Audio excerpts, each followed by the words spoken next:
Alam mo naman yung mga pinagdaanan ko kay Hector, di ba? Si Hector, ganyan na ganyan din naman yung mga ginagawa sa akin eh. Ang mga babae. Tapos patatawarin ko. Tapos pambababae ulit. Tapos patatawarin ko. Tapos paulit-ulit lang yun. Pero magkaiba yung sitwasyon namin noon.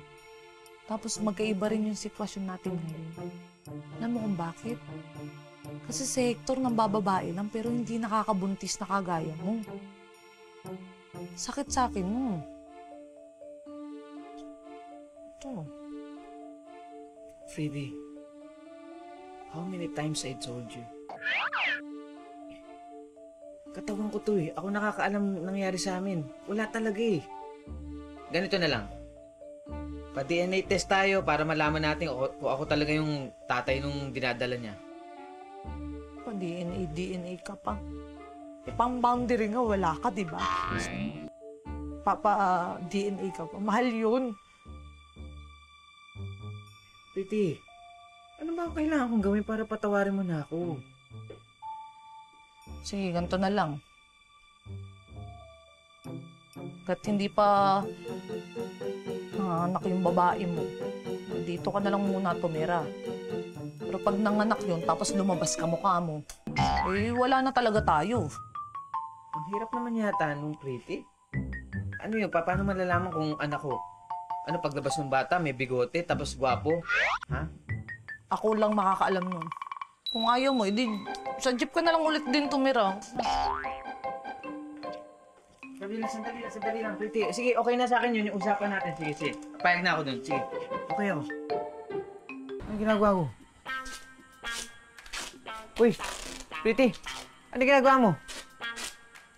Total, makikihati ka naman dito sa bahay. Eh, magbabayad ka rin sa akin ng kalahati ng renta. Tapos etong hati na to, susundin mo to. Diyan yung space mo, dito yung akin. So, dito ako matutulog? Hindi. Dito si Taguro, diyan ka sa sahig. Ha? O bakit? Nagrereklamo ka, parang ayaw mo ata eh. Hindi naman sa ganun.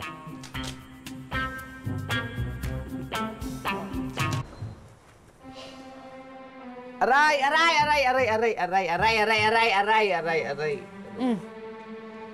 Aray ko. Ano yung arte-arte mo?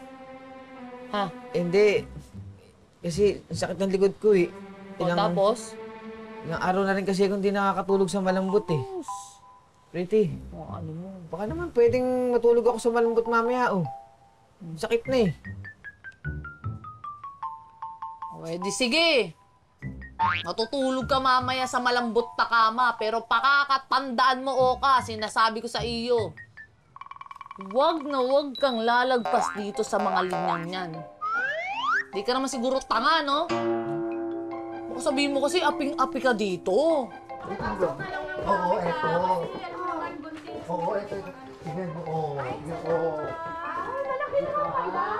Oh, kilala ko. Ganda mo rin ba?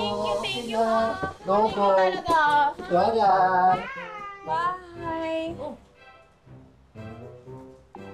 Ano Ah, dyan kayo nakatira? Bakit? Maglilipat din kayo? Oo, dito na ako mangungupahan. Talaga? Kunyari tanga-tangahan. Kunyari hindi mo alam na dito kami nakatira ni Oka. Pero talagang totoo, sinasadya mo. Kasi papakit ka dito eh, di ba? Ano ba naman yan? Hindi ko talaga alam, promise. Tsaka, ano naman yung masama kung titira ako malapit sa ama ng dinadala ko, di ba? Ay, talaga ha? Oo, wala naman akong plano manggulo sa inyo. Ano ka ba? Teka lang, parang nagugutom na ako. Tsaka yung baby. Oka, baka pwede naman makisuyo pabili ng mangga na may bagoong. Naglilihi kasi ako eh. Ba't may pamangga-mangga ka pa nalalaman ngayon? Hindi ako lumipat dito para makipagtarayan sa'yo, ha? Ayoko ma-stress at ayoko pumangit kasi baka maapektuhan yung baby namin ni Oka. Oo, Kaya talaga? kung nasistress ka sa akin, bahala ka. Choice mo na yan, ha?